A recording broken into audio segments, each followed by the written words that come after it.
जय माता दी। माताएं बहनें सभी को कोटि कोटि प्रणाम। बड़ी बहनों को, माताओं को और छोटी बहनों को शुभ प्यार। आइए देखिए, डाली भर लेते हैं आज जितिया के दिन हम लोग, और फिर उसके बाद हम कथा सुनते हैं। तो आज हम अपने प्राणनाथ जी से यानी कि अपने पंडित जी से कथा सुनेंगे, और हम इनको बुलाए हैं कि आप हमें कथा वाचिए, हम लोग कथा सुनेंगे। आप लोग भी अपने बच्चों के साथ, जैसे मैं अपने बेटे को ली हूँ, और मैं भी स्वयं अब बैठूंगी कथा सुनने के लिए। तो आइए हम लोग कथा सुने। जय माता दी। आइए हम लोग कथा सुनते हैं, और पंडित जी कथा स्टार्ट कीजिए। प्राणनाथ जी कथा स्टार्ट कीजिए। ॐ जयन्त्री मंगला काली भद्रकाली कपालिनी दुर्गा क्षमा शिवा धात्री स्वाहा स्वधा नमस्तुते। जय तुम देवी चामुण्डे जय भूतातिहारिणी जय सर्वगता देवी कालरात्रि नमस्तुते। शरणागत दीनार्थ परित्यानां परायणी सर्वस्वार्थी हरि देवी नारायणी नमस्तुते। सर्वाबाधा विनिर्मुक्तो धन्य धान्य सुतानुता मनुष्यो मत्प्रसादेन भविष्यति न संशयः। सर्वमङ्गलमाङ्गल्ये शिवे सर्वाधिसाधिके शरणे त्र्यम्बके गौरी नारायणी नमस्तुते। सर्वमङ्गलमाङ्गल्ये शिवे सर्वाधिसाधिके शरणे त्र्यम्बके गौरी नारायणी नमस्तुते। वेदोदाम समप्रभां मृगपति स्कन्धैः स्थितां भीषणां कन्याभिकरवालकेतविलसद्दां विरासेवितां हस्ते चक्रगदाशिखेतविशिखां चापं गुणां तर्जनीं बिभ्राणां ललात्मिकां शशिधरां दुर्गा त्रिनेत्रां भजे। हे देवी प्रपन्नार्ति हरे प्रसीद प्रसीद माता जगतो अखिलस्य प्रसीद विश्वेश्वरि पाहि विश्वं त्वममीश्वरि देवी चराचरस्य। या स्वयं सुकीर्तिनां भवनेष्वलक्ष्मी पापात्मनां सुकीर्तिधियां हृदये सबुद्धिं शर्धां शतां कुलजनां परभास्य लज्जा तां तां नतास परिपाल देवी विश्वं। देवी प्रपन्ना ते हरे प्रसीद प्रसीद माता जगतो अखिलस्य प्रसीद विश्वे सरिपाहि विश्वं त्वममीश्वरि देवी चराचरस्य।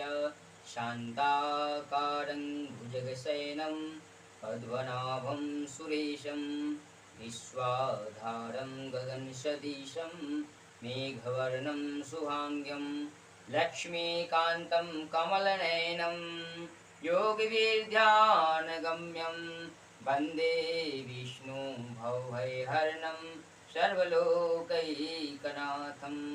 शशङ्खचक्रं शक्रेशकुण्डलं शपिस्तवस्तं शरशिरुहेक्षणं शार्भस्थस्थलकौस्तुभं श्रियं नमामि विष्णुं शिरसा चतुर्भुजं।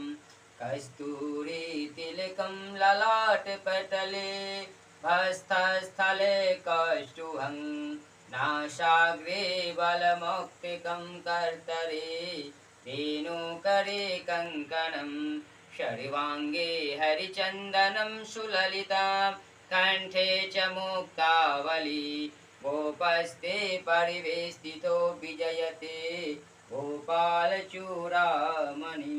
श्री दुर्गा जी महारानी की जय, गरुड़ भगवान की जय। सभी लोग कथा श्रवण करें।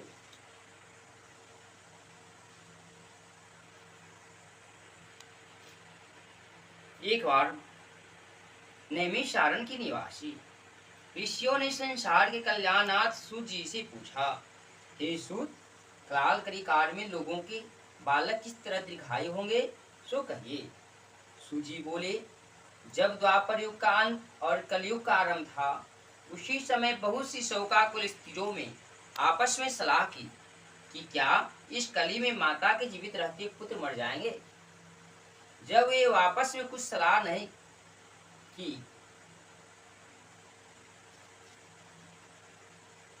कर सकी, तब गौतम जी के पास पूछने के लिए गए। जब उनके पास पहुंची तो उस समय गौतम जी आनंद के साथ बैठे थे। उनके सामने जाकर उन्होंने मस्तक झुकाकर प्रणाम किया। तदंतर स्त्रियों ने पूछा, हे प्रभु, इस कलयुग में लोगों के पुत्र किस तरह जीवित रहेंगे, इसके लिए कोई व्रत या तप हो तो कृपया करके बताइए। इस तरह उनकी बात सुनकर गौतम जी बोले, आपसे मैं वही बात कहूँगा जो मैंने पहले से सुन रखा है। गौतम जी ने कहा, जब महाभारत युद्ध का अंत हो गया और द्रोण पुत्र अथवा के द्वारा अपने बेटे को मरा देखकर सब पांडव बड़े दुखित हुए, तो पुत्र के शोक से व्याकुल कोई स्त्री अपनी सखियों के साथ द्रौपदी अपनी सखियों के साथ ब्राह्मण धौम्य के पास गई और उसने धौम्य से कहा, हे विप्रेन, कौन सा उपाय करने से बच्चे दीर्घायु हो सकते हैं, या आप कृपया करके ठीक ठीक कहिए। धौम्य बोली, सत्युग में सतवचन बोलने वाला, सत्य वर्ण करने वाला समदर्शी जीवित वाहन नामक एक राजा था। एक बार वह अपनी स्त्री के साथ अपनी ससुराल गया और वह वहीं रहने लगा। एक दिन आधी रात के समय खुद के शोक से व्याकुल कोई स्त्री रोने लगी, क्योंकि वह अपने बेटे के दर्शन से निराश हो चुकी थी। उनका पुत्र मर चुका था। वह रोती हुई कहती थी, हाय हाय, मुझ बूढ़ी माता के सामने मेरा बेटा मरा जा रहा है। उसका रुदन सुनकर बड़ा ही राजा के जीवित वाहन तो मानव हृदय विदीर्ण हो गया। वह तत्काल उस स्त्री के पास गया और उससे पूछा, तुम्हारा बेटा कैसे मरा है। ने कहा, प्रतिदिन गरुड़ आकर गांव के लड़कों को खा जाता है। इस पर उस दयालु राजा ने कहा, माता, अब तुम रो मत, आनंद से बैठो, मैं तुम्हारे बच्चे को बचाने का प्रयत्न करता हूँ। ऐसा कहकर राजा उस पर स्थान गया जहाँ गरुड़ आकर प्रतिदिन मांस खाया करता था। उसी समय गरुड़ भी उस पर टूट पड़ा और मांस खाने लगा। जब अति से तेज सभी गरुड़ ने राजा का बायां अंग खा लिया तो झटपट राजा ने अपना दाहिना अंग फेरकर उसके सामने कर दिया। यह देखकर गरुड़ ने कहा, तुम कौन देवता हो, कौन हो तुम, मनुष्य तो नहीं जान पड़ते, अच्छा अपना जन्म और कुल बताओ। पीड़ा से व्याकुल मन वाले राजा ने कहा, हे पक्षीराज, इस तरह के प्रश्न करना व्यर्थ है, तुम अपनी इच्छा भर मेरा मांस खाओ। यह सुनकर गरुड़ रुक गए और बड़े आदर से राजा ने जन्म और कुल की बात पूछने लगे। राजा ने कहा, मेरी माता का नाम शिव्या और मेरे पिता का नाम शालिवाहन है और सूर्यवंश में मेरा जन्म हुआ है और जीवित वाहन मेरा नाम है। राजा की दयालुता देखकर गरुड़ ने कहा, कि महाभाग, तुम्हारे मन में जो अभिलाषा हो वह वर मांगो। राजा ने कहा, हे पक्षीराज, यदि आप मुझे वर दे रहे हैं तो वह वर दीजिए कि आपने अब तक जिन प्राणियों को खाया है वे सब जीवित हो जाए। ये स्वामी, अब से आप यहाँ बालकों को न खाए और कोई ऐसा उपाय करे कि जहाँ जो उत्पन्न हो वह बहुत दिनों तक जीवित रहे। धौम्य ने कहा कि पक्षीराज गरुड़ राजा को वरदान देकर स्वयं अमृत लाने के लिए नागलोक चले।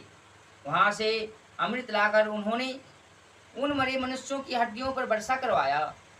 ऐसा करने से सब लोग जीवित हो गए जिनको कि पहले ने गरुड़ ने खाया था। राजा के त्याग और गरुड़ की कृपा से वहां बालकों का बहुत कष्ट दूर हो गया। उस समय राजा की शरीर की शोभा दुगनी हो गई थी।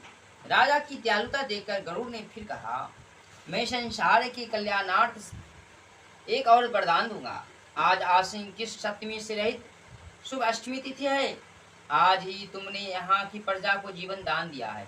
हे वर्तस, अब से यह दीन ब्रह्म भाव हो गया है, जो मुति वेद से विविध नामों से विख्यात है। वही मैं त्रिलोक से पूजित दुर्गा अमृत प्राप्त करने के अर्थ में जीवित पुत्रिका कहलाई है। इस तिथि को जो स्त्रियां उस जीवित पुत्रिका और पुरुष की आकृति बनाकर तुम्हारी पूजा करेगी, तो दिनों दिन उनका सौभाग्य बढ़ेगा और वंश की भी वृद्धि होती रहेगी। हे महाभाग, इस विषय में विचार करने की भी आवश्यकता नहीं है। हे राजन, सप्तमी से रहित और उद्या तिथि को अष्टमी को व्रत न करे, यानी सप्तमी विद अष्टमी जिस दिन हो उस दिन व्रत न कर शुद्ध अष्टमी को व्रत करे और नवमी में पारण करे। यदि इस पर ध्यान न दिया गया तो फल नष्ट हो जाएगा और सौभाग्य तो अवश्य नष्ट हो जाएगा। जीवित वाहन को इस तरह वरदान देकर गरुड़ वैकुंठ धाम को चले गए और राजा भी अपनी पत्नी के साथ अपने नगर को वापस चले गए। धौम्य द्रौपदी से कहते हैं, हे देवी, मैंने यह अतिशय दुर्लभ व्रत तुमको बतलाया। अब इस व्रत के करने से बच्चे दीर्घायु होते हैं। हे देवी, तुम भी पूर्वोक्त विधि से यह व्रत और दुर्गा जी का पूजन करो तो तुम्हें अभिलाषित फल प्राप्त होगा। मुनिराज धौम्य की बात सुनकर द्रौपदी के हृदय में एक प्रकार का कौतूहल उत्पन्न हुआ और पुरावासियों स्त्रियों को बुलाकर उनके साथ यह उत्तम व्रत किया। गौतम ने कहा, यह व्रत तो इसके प्रभाव को किसी एक चिल्ली ने सुन लिया और अपनी सखी श्यारणी को बतलाया। हर्ष के बाद पीपल वृक्ष की शाखा पर बैठकर उस चिल्ली और उसी वृक्ष के एक खोते में बैठकर श्याल ने भी व्रत किया। फिर वही चिल्ली किसी उत्तम ब्राह्मण के मुख से यह कथा सुनाई और पीपल के खोते में बैठी हुई अपनी सखी को सुनाया। श्याल ने अपनी आधी कथा सुनी थी कि उसे भूख लग गई और वह उसी समय सबसे भरे हुए शमशान में पहुंची। वहां उसने इच्छा भर मांस का भोजन किया और चिल्ली बेचारी बिना कुछ खाए पिए रह गई। सवेरे हो गया और वह गौशाले में गई और गौ का दूध पिया। इस तरह नवमी में उसने पारण किया। कुछ दिन बाद वे दोनों मर गई और अयोध्या में किसी धनी व्यापार के घर में जन्म ली। संयोग से उन दोनों का जन्म एक ही घर में हुआ, जिसमें श्यार ने ज्येष्ठ हुई और चिल्ली छोटी। वे दोनों सभी शुभ लक्षणों से युक्त थी, इसीलिए बड़ी लड़की काशी राज के और छोटी उनके मंत्री का अग्नि के साथ ब्याही गई, विधि पूर्वक ब्याही गई। पूर्व जन्म के कर्म से वह मृग नैनी रानी हुई, जिस किसी भी संतान को उत्पन्न करती वह मर जाती थी। और पूर्व जन्म के बातों को स्मरण करने वाला मंत्री की पत्नी ने अश्वश्वेत सभी 8 पुत्र को उत्पन्न किए और सभी जीवित रह गए। अपनी बहन के पुत्रों को जीवित देखकर ईर्ष्या जलन होने लगा। राजपत्नी ने अपनी स्वामी से कहा कि यदि तुम मुझे जीवित रखना चाहते हो तो इस मंत्री के भी पुत्रों को उसी जगह भेज दो जहाँ की मेरे बेटे गए हैं, अर्थात इन्हें मार डालो। यह सुनकर राजा ने उस मंत्री के पुत्रों को मारने के लिए कई प्रकार के उद्योग किए, पर मंत्री पत्नी ने जीवित पुत्रिका के पुण्य बल से बचा लिया। एक दिन राजा ने अपने आदमियों से उन पुत्रों का सिर कटवाकर पिटारी में रखवाया और वह पिटारी उसकी माता मंत्री के पास भेज दिया, किंतु वे 8 सिर बेशकीमती जवाहर हो गए और भले चंगे हुए 8 लड़के अपनी माता के पास वापस चले गए। उनको जीवित देखकर राजपत्नी को बड़ा विस्मय गुस्सा हुआ। अंत में वह मंत्री की पत्नी के पास गई और उसने पूछा, बहन तुमने कौन सा ऐसा पुण्य किया है जिससे बार बार मारे जाने पर भी तुम्हारे बेटे नहीं मरते। इस पर मंत्री की पत्नी ने कहा, पूर्व जन्म में मैं चिल्ली और तुम श्यारनी, हमने और तुमने साथ साथ जीवित पुत्रिका का व्रत किया था। तुमने व्रत के नियमों का भली भांति पालन नहीं किया था और मैंने किया था। इसी दोष से हे बहन तुम्हें बेटे नहीं जीते हैं।